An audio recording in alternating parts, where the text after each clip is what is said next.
Hi there, it's Sean McGeever, and I am doing a Talk Tuesday on Mark chapter 9. Feeling a little bit better than last time, but still a little bit under the weather, so I'll hopefully get right to it. Mark 9 is actually a really challenging chapter to do a club talk in. It's not because it's not a great chapter. It is. It has topics like the transfiguration and Jesus healing a boy with an unclean spirit and some other things in there. But to be honest, a lot of it would just require a lot of explanation to kind of get to the point about how what this says about Jesus and what it says about the gospel. So as I've looked at it over and over, and I've actually looked at it with some friends, so thanks Bailey Miracle, we highlighted verses 33 through 37, which is the passage that talks about who is the greatest. Who's the greatest in the kingdom? So I'm going to focus there. I think that it could be a really wonderful, powerful, short and sweet talk, and you could get straight to the point. So really kind of starts out with Jesus going to a house in Capernaum, and as he gets there, the disciples are arguing about who's the greatest, and they're kind of busted. So there might be a fun little theme there about like getting busted just in the beginning, maybe getting in trouble.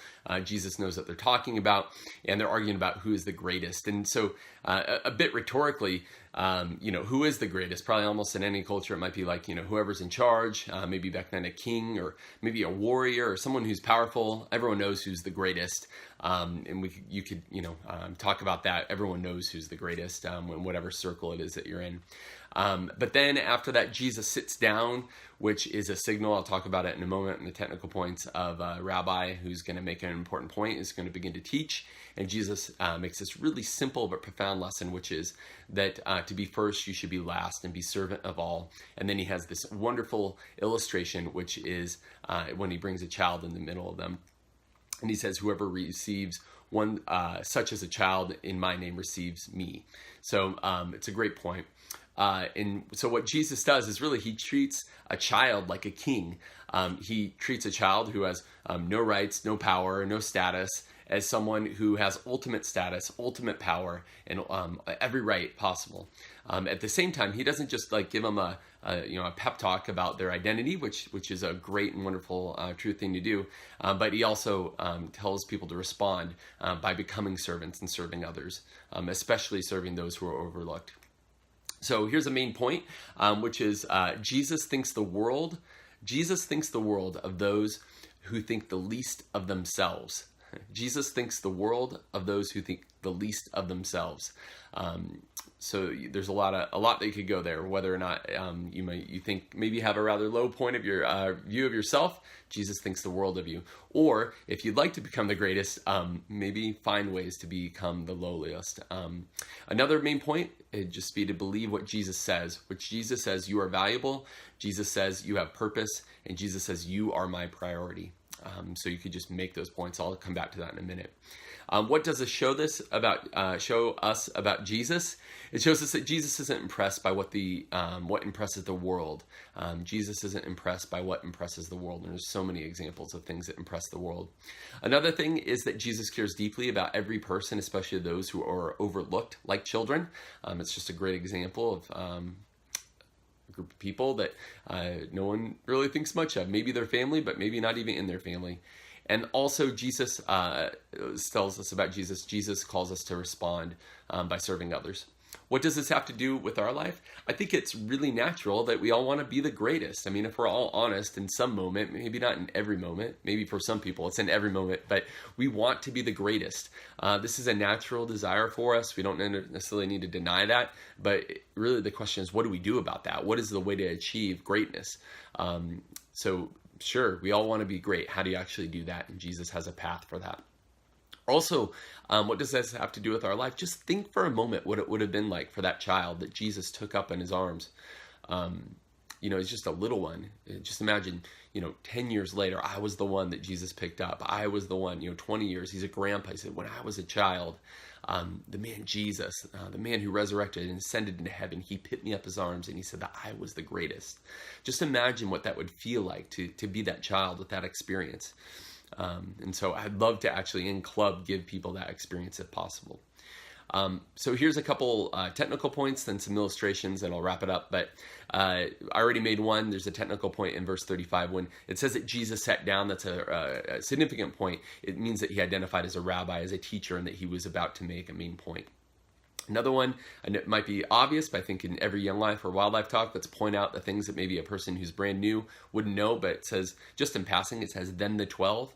Just point out that these are the 12 disciples. These are the closest followers of Jesus, his best friends, who are always around him.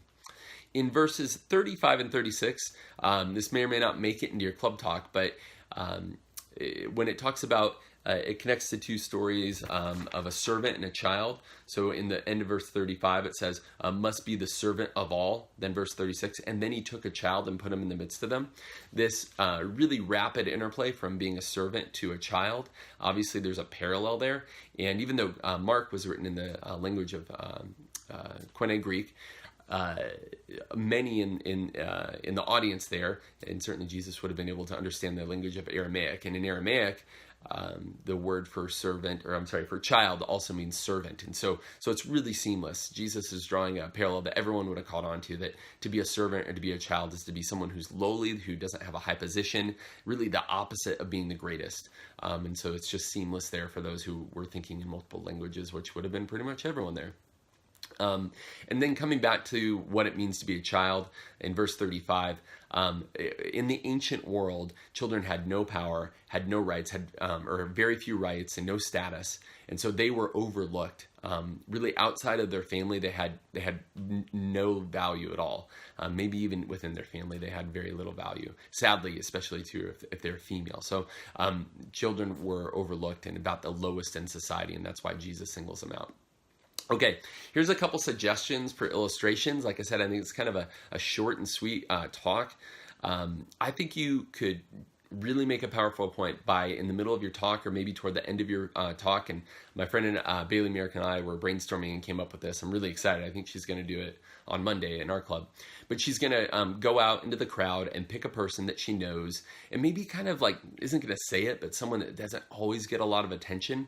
Not the person who always raises their hand or is always in the pictures or whatever, but pick someone that God puts on her heart. And she's going to take this girl by her hand. She hasn't picked her yet. Should pray about it and tell them this. Look her in the eyes and say, if you only hear one thing from this talk, I want you to hear this, my friend. Jesus says that you are valuable. Jesus says that you have purpose. And Jesus says that you are his priority. And I think just like Jesus took up that child in the midst of everyone else and everyone's going, why is this person getting all this attention? At the very least, even if everyone else walks away and forgets that night, that one person will never forget that night. Whoever it is that Bailey or whomever picks out of the crowd and gives this talk, I think they'll remember it for a really long time. Just imagine that child back in Jesus's day who probably talked about it for years and years and decades. I had this experience. Another thing you could do is just make a big number 1 sign. I mean, it might be kind of silly, but just tell them, not only is it just like in theory, but like you are number 1. So like I made like a big foil number 1, said, maybe make it a necklace or something, like huge bling thing, get some huge cardboard, cover it with foil and say, Jesus thinks the world of you. So you kind of just take it one step further. Not only do you grab their hand and talk to them in the middle of the crowd, maybe you give them this just massive like thing that says number 1, like you're so important. I want you to remember it. Take this home tonight. That could be a lot of fun. One last illustration and then I'm done. As I was thinking back to my high school experience, I got out my yearbook here, the Olympian, 1992. Some of you might not have been born in 92. That's okay. And I thought through, all the different people who are in here, all the, people who are highlighted and had lots of pictures. Some had less pictures.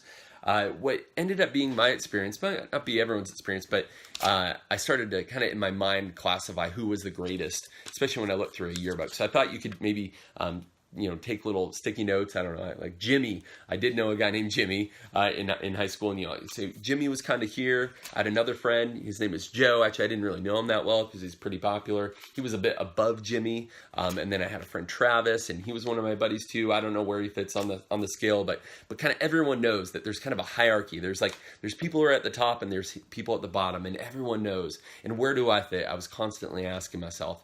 And you say, this is the way that everyone kind of tends to think about stuff. There's some people at the top and there's some people at the bottom. But what Jesus says is that the the last shall be first, and whoever is servant of all will be greatest of all. And you say, people think about it like, oh, this is most important. And what Jesus does is he turns it upside down, and the least, the servants of all are actually at the very top when Jesus thinks about it. And so if you think of yourself as, I don't have a lot to offer, I'm not very good, I'm a kind of a mess, I'm not very Christian, I barely fit in Young Life, you are absolutely at the top of God's list. God loves you and cares for you in a way that you would have no idea how to accept all of it if he was to pick you up in the middle of the crowd and say, this is my person, I love you so much. Anyway, I don't know how you make that point, but just the idea of flipping the order upside down. I think that could be fun, especially if you make it a little bit more specific. So anyway, I'm going to wrap it up there. I hope you have great club talks. I'm looking forward to Bailey's club talk on Monday in our Pinnacle Young Life Club. Many blessings on it. I hope you get to dive into the scriptures and enjoy them as much as I do. All right. Bye.